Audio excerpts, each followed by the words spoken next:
Good morning, church. Just a little over a week ago, Logan gave Katie and I quite the scare when he decided to climb up a slide and decided that instead of actually going down it the right way, he wanted to go down the back side of it.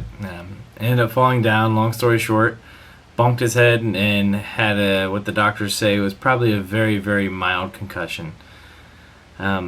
He is quite crazy. He's very, very active. He's all boy. But I think I might have been that way a little bit myself. And I'm sure, Mom, if you're watching this, you're probably laughing, thinking, this is what I deserve. This is what I get.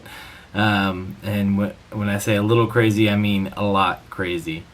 Logan is extremely active. And Logan is acting probably a lot like his father when I was his age. And maybe that's because history has a way of repeating itself, right? We know this phrase, we hear this phrase often, and I think now more than ever, it's a phrase that's very true. I mean, clearly this whole virus thing has kind of shut things down for a while, and just a little over 100 years ago, the United States and the whole world was under something very similar. But I want us, in the interest of looking at us as a church and looking after change, I want us to look at Israel and their history, and I think how history is kind of repeating itself even today. You see, we've been going back to this passage in Micah 6 that says in verse 8 here, "He's told you, O man, what is good, and what does the Lord require of you, but to do justice and to love kindness and to walk humbly with your God." And we've been going to this passage for quite a bit and talking about this need to do justice and to love kindness and to walk humbly with God. And Micah comes at an interesting time because Israel has kind of just been going through the motions for a very long time. You have Micah and Amos and a bunch of these other prophets who are trying to speak to Israel on God's behalf and tell them that, hey, some things have got to change. Some things have got to shift a little bit in order for you to stay where God desires for you to be. But unfortunately, Israel did not change. Israel did not seek after the things that God would desire. They did not seek after doing justice. They did not seek after loving steadfast love, and they did not seek to walk humbly with God. So, because of that, God gave them over into exile. And they went into Babylon. We know the story of Daniel and his friends Shadrach, Meshach, and Abednego. They were in exile for 70 years. Now, hopefully, this virus doesn't last so long because we will all go very, very stir crazy. And I'm sure it will not last anywhere near that long. But for 70 years, God's people were put into exile by God so that way they could seek after God again. And so for 70 years, they weren't able to go through the motions. They weren't able to go to the temple. They weren't able to go to worship.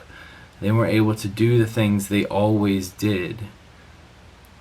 But what's interesting is when they finally get back to it, when they finally come back into the land, when they rebuild the walls of Jerusalem and when they rebuild the temple, we find them not just going through the motions and not just doing the worship that they had done before, but instead they had a newfound heart for it.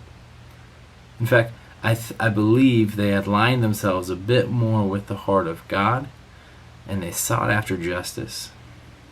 They sought after steadfast love, and they sought to walk humbly before God. You see, after they came back and they rebuilt the walls, they even read scripture, and it says that for I believe it was half a day, they made confession, and they were praying, and they were filled with sorrow over the sins that were in their lives, and they were seeking after repentance in a new way, and they were seeking to love each other in a more bold way than they had before. And in church, Jesus came onto the scene at a time when Israel was living under Roman rule, and they weren't living under the rule that they wanted, which was their own. And that's why people thought Jesus was going to be this earthly king, or some Messiah was going to be this earthly king and kick Rome out. But Jesus came with a different message, a better message. See, he came preaching peace to those who had no peace, hope to those who were hopeless. He came seeking to give help to the helpless, and to bring about what was needed in the lives of people. He would preach to the poor and to the needy that God came to free them from the bondage of sin. And church, I don't know if this whole thing, this COVID thing, is because of God. I do know God is in control in the midst of this. But I do know and do believe that we can learn from history, and hopefully here history can repeat itself. And when I say hopefully history can repeat itself, what I'm referring to is how the early church began to really live out the mission of Christ in a bold and beautiful way. Perhaps when we get back to church, when we get back together, it's not just to gather for services, but it's to gather to be the church. Because we are going to be living in an America that we haven't lived in ever. People who have lost jobs and may never get those jobs back. People who have lost loved ones that they never got to properly say goodbye to, who are going to be hurting. We may have children whose parents passed away because of this virus, who will need people to bring them in.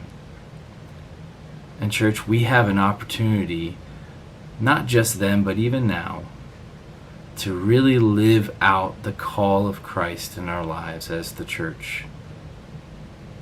Church, when we get back together, let's not just get back together for services, but let's get back together as a people who are going to seek to do justice, to love, mercy, and steadfast love, and to together walk humbly with our God here into eternity. I love you, church. Hope you have a blessed day. Bye.